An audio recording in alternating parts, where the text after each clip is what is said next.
diriko lahir ke dunia nangko,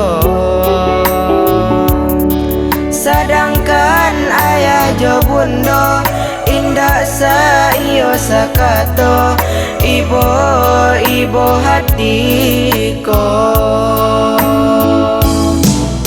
Bulan di langit tinggi tarangi badan diri,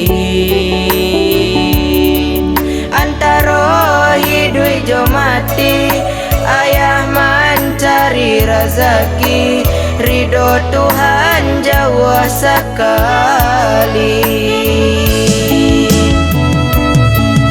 Tuhan yonan kuasa luruskan jalan nan ayah tempuh.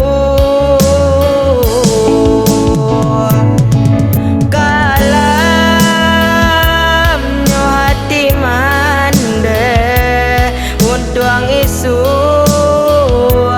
terangkan jua kariang palu di badan saja awi denaiko indah tabedo sambah sujui kanan kuasa doa di panti kabuakan jua.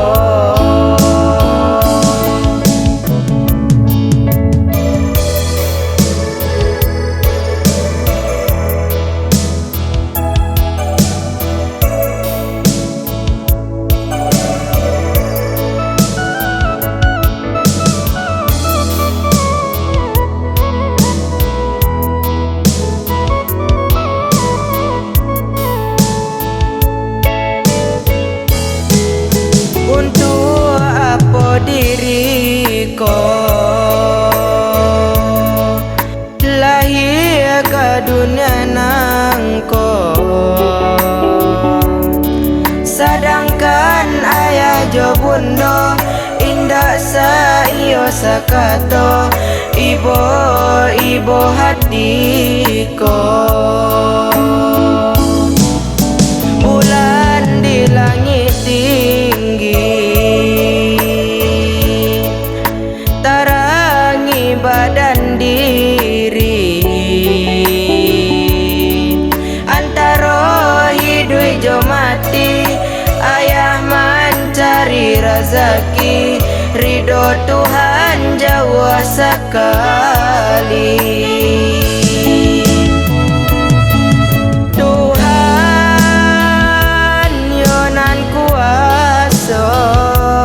Luruskan jalan nan ayah tempuh,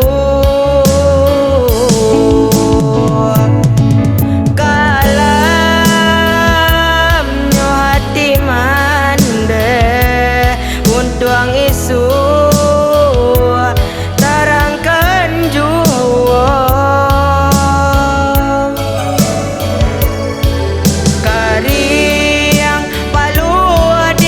dan saja awi denaiko indah tabedo sambah sujui kanan kuasa doa di panti kabuakan jua.